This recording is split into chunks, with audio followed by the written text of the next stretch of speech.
Welcome to the Communication Diva Podcast, Episode 22. Today's podcast is entitled 6 Things Employers Look For When Hiring. It just so happens that the Communication Diva says that one of the things employers look for is the ability to communicate well, and that 5 out of the 6 relate to the soft skills pertaining to various aspects of emotional intelligence, while only one of the 6 has to do with technical ability related to the job itself. Wait a second. Communication Diva. Is it just me, or is anyone else noticing a theme emerging here?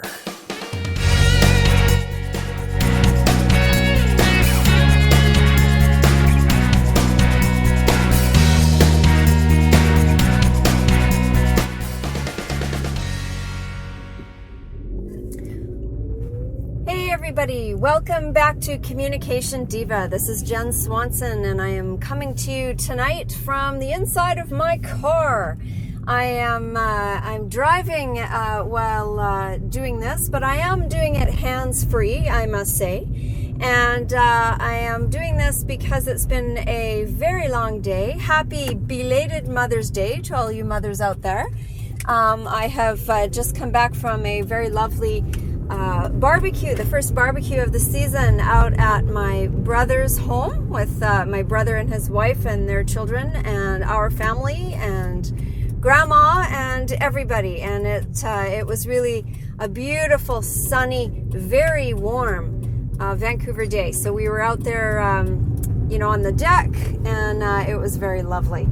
So I decided that I would do this en route, coming back from dropping older children off at transit so they can head back to where they're staying. And I would talk to you today about the 6 key things that employers are looking for. And I'm thinking about this right now because both of our oldest children have just gotten jobs for the summer, and university is out for one of them. University is finished for the other, and they've both been in job hunting mode, and one of them has found employment all the way up in the Yukon, and the other one has found employment closer to home.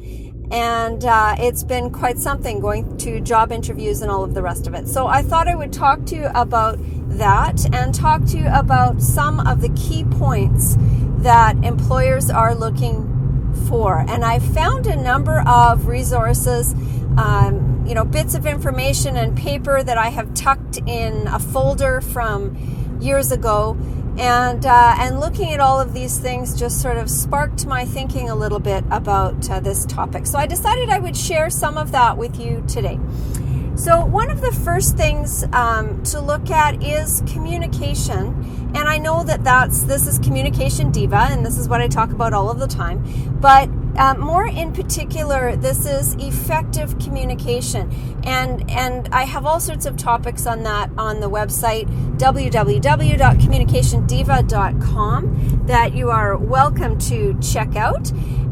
But what I'm talking about here is effective communication in the workplace. And sometimes some employers will actually get you to write something out if your job involves message taking or reception, and they want to see your writing skills. So even though we are in a technological age where we're using computers most of the time, etc., sometimes they will still, as part of an interview, ask you to write a message or compose a message. It might not even be handwritten, but compose a message to give to other employees, etc., or to management. And they will take a look at how well you communicate in the written format. I know some job interviews involve asking you to demonstrate your computer skills and usage, that kind of thing. So there are many different ways that they can ask you about this, but being clear, being concise, being understandable, and that sometimes will come into play where there are language differences. It may be difficult to understand, and if you're in a customer service setting, it might be very important. I know that it can be a challenge. Just having an accent is not usually an issue, but it's a good working knowledge of the language. And particularly in some of the areas that I have worked in before, it can be very crucial that understanding the language that is used in the workplace is key. So communication is something that they will look for. And one of the interesting things that I've noticed is when looking over resumes that students hand in, is that everyone thinks they're an amazing communicator, and very often they will say they are an amazing communicator. And one of the things that I say to the students is, you don't have to tell people that you're an amazing communicator.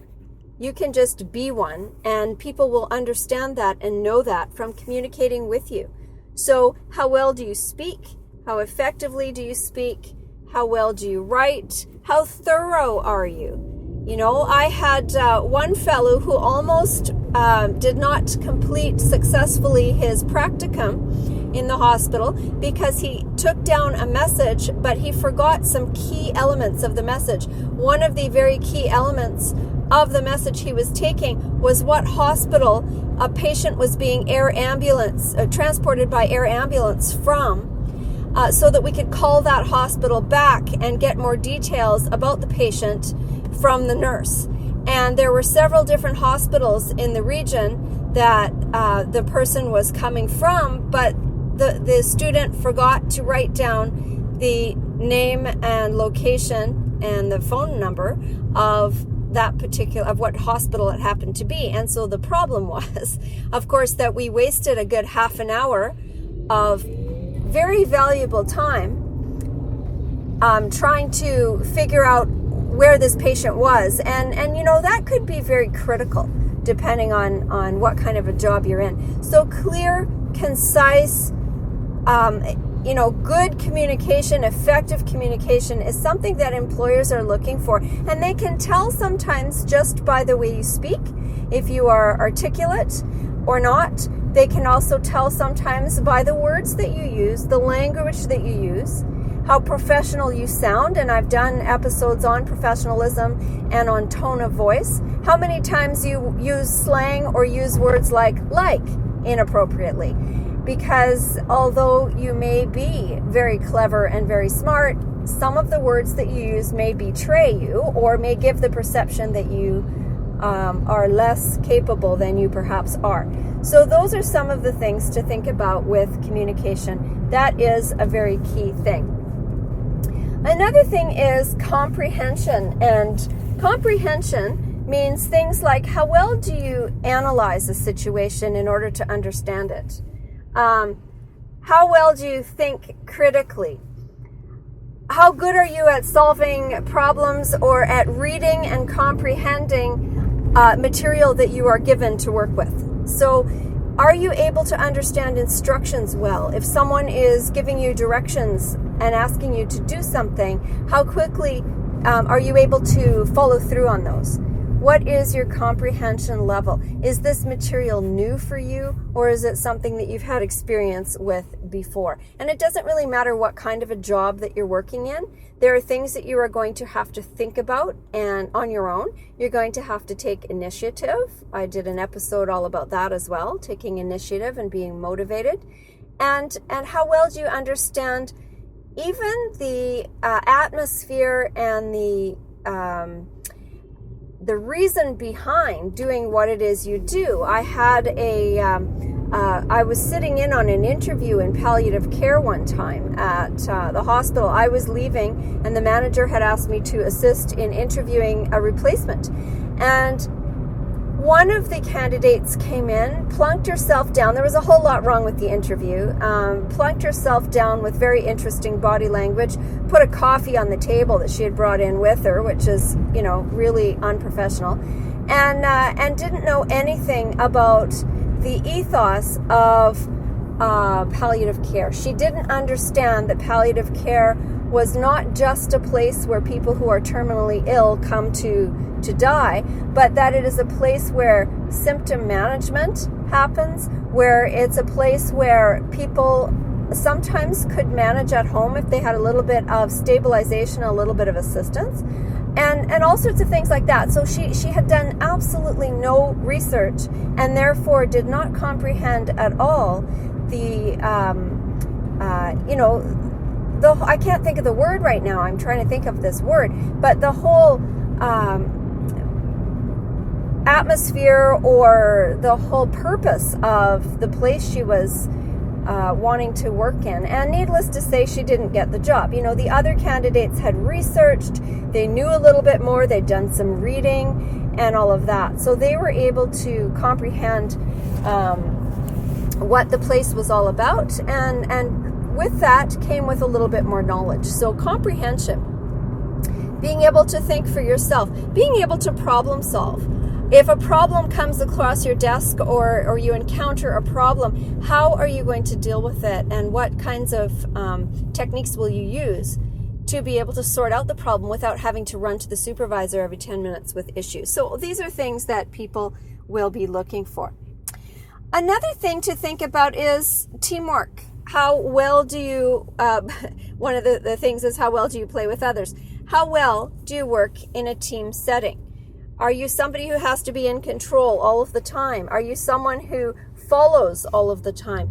Figuring out how you work best with other people is very important. Things like your conflict styles. What happens if there's a conflict? And conflict doesn't just mean a fight. What happens if there's a disagreement or an argument? What steps would you take in order to manage that and deal with that, resolve that conflict? Those are some of the things that you could think about perhaps in this section. So working with other people. What is your view of leadership? And how do you respond to leadership? How do you respond if you are in a non-leadership position to people who are in leadership? If you are in a leadership position, how do you treat those that you are leading? And what kinds of skills have you got in that area? So all of these things might come up in questions that employers will ask, in scenarios that they will give you. And I tell you, in interview settings, people love to give scenarios. So if this happened, what would you do? And please justify why you would do what you would do. That kind of thing. So those are some of the things that might come up under teamwork. How well do you work with other people? If you've ever played team sports, if you've worked in a very busy setting in a restaurant or somewhere like that, you will have learned a lot about working as a team. There are many, many, many jobs out there that involve working with other people, and all of that life experience is very good training. It also can be really helpful to watch and see what other people do badly, and to make note of it and think, I'm never going to do that, because you can learn from good things as well as you can learn from bad things. So paying attention to those things is pretty important. Another thing is learning. How, you're never finished learning, in my opinion. And what things can you do to learn more? So continuing education. What courses can you take to improve the skills that you bring to this position? What kinds of things are you interested in? And they don't all have to be things that relate to the particular job. They could be things that somehow would enhance what it is that you are doing. So for example, I teach human relations skills at a college, and I have been taking all sorts of other courses that are not directly related, although some of them are. But I took a course on dealing with angry people. I took a course on, what was the other one that I took? Well, there's a number of them. One of them was conflict resolution, conflict management. I'm taking some coaching courses this summer in NLP, neuro-linguistic programming, which is communication, but it isn't anything that is sponsored, or it's more in depth than what it is I'm doing at the college level. So I'm constantly learning, and employers will often ask that in an interview. What courses have you taken? What certificates have you got? What are you interested in? You might be taking a first aid course, that may not be directly related, but just being teachable is a very highly valued attribute in someone that an employer would like to hire. Because if you're not teachable, if you're not going to learn anything new, then you're going to be a challenge to work with, because chances are really, really good that you're going to be learning something in this new position. And if you are teachable, you might go a lot farther in the position, because if you can learn new skills and develop new ways of doing things, you will grow. And as you grow, you may be given more and more responsibility. So it's something to think about. How teachable are you? And how do you demonstrate that? Because those may be questions that you are asked in a direct or either indirect way. So they might ask you what courses you've taken recently. If you're looking for a new job, you may possibly want to take some courses and upgrade your skills, even a computer course, or a PowerPoint course, or I'm probably dating myself here, but some kind of computer technology course, or a human communications course, because all of those things are what employers are now looking for in employees. So how teachable are you? What can you learn? And again, not just skill-based, but personal growth-wise. What are some of the things that you are interested in or passionate about that would have some benefit to the job that you are asking to partake in? So that's something else. So let's see, that was communicating, that was learning or being teachable, that was working in a team. So I think we've gotten through 3 of them now. How about being socially aware, social intelligence? And I'm learning quite a bit more about this of late, and I wanted to do a little bit more learning, speaking of learning, on this topic before I talk too much about it. But I'll just touch on it here. How socially aware are you? And I am finding that this is a big, big thing that people, especially in the younger generations, and I think I may have said this somewhere else before, the Generation Y and later generations, are having trouble finding a place where they can learn these social awareness skills. So how are you in social settings? How are you able to communicate with other people?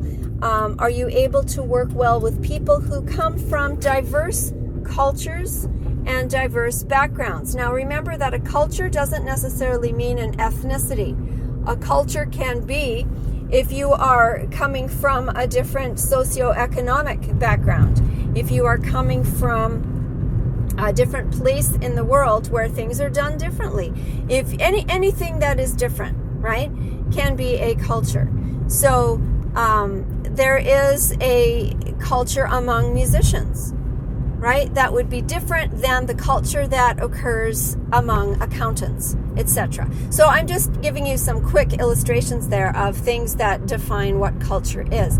How do you work in different cultures? And then how do you work with different ethnicities? So what are your thoughts about that? What are your feelings about that? Because that can be very important. We all end up with some stereotypes in our minds, and unfortunately with some preconceived ideas about people, and most of them are just not accurate. How do you deal with that? How do you think about those things when you're going to be working with someone from a different background or a different culture than you are? How socially aware are you? How empathetic are you when dealing with other people? those are things to think about as well. And the social awareness piece of it involves things like ethics. How ethical are you? How honest are you? Employers don't want to hire someone who's not ethical and not honest, right? They want someone that's going to look after their business as if it was their own. And what is that going to look like? So how are you going to behave in a socially responsible manner and in an ethical manner? And these are all some of the things that are things to think about when you're there's a lot to think about when you're having a job interview here. The next one, I've just turned the car off here because I'm back home. The next one is the technical skills. We've talked about communication, comprehension. We've talked about being teachable. We've talked about working as a team. We've talked about being socially and ethically aware. And the other one is the technically skilled area. What are some of the things that you are bringing to this position as far as your technical skills? Now, notice that one is last. Some of the other things are almost more important than the actual hard skills that you bring to the interview. So, in some cases, it's a given that you know how to do whatever it is you're being interviewed to do. You understand how to do that. But employers are almost more interested. I mean, they're interested in that for sure. Do you have the piece of paper that says you can do this job? Have you had some experience doing this job? That's great. But that is almost not as important as many of the other aspects that employers are looking for now. And it's because most of the conflicts and most of the problems arise from the other 5 areas. And the least of the problems arise from actually being able to do the job that you're set out to do. Now, of course, there are exceptions to that. If you have a hairdresser who absolutely does hideous haircuts, that's a technical skill problem. If you're not able to actually cut the hair properly.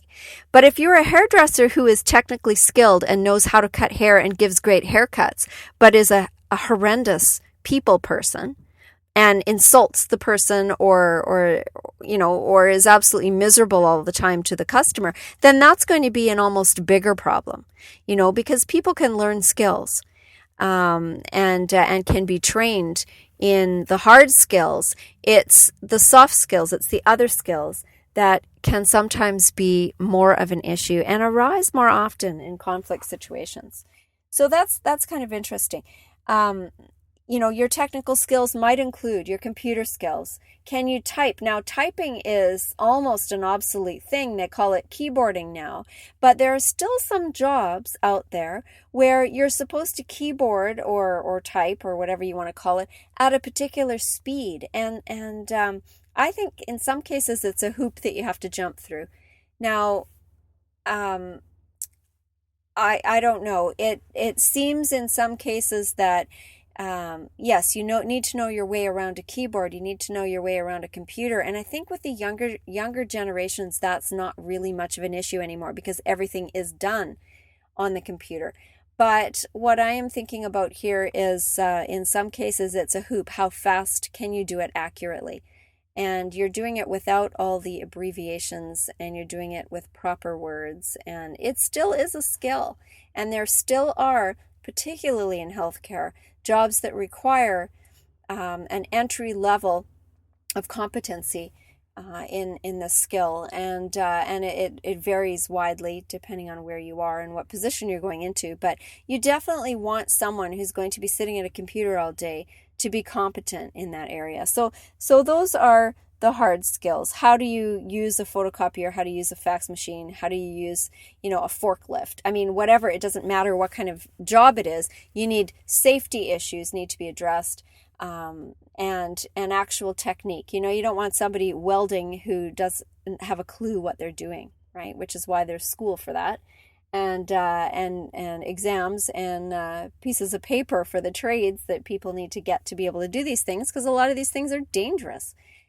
So the hard skills are important, but I think the hard skills, the technical skills, are not the top of the pile. While they're important, there are many other things here that can actually make the difference.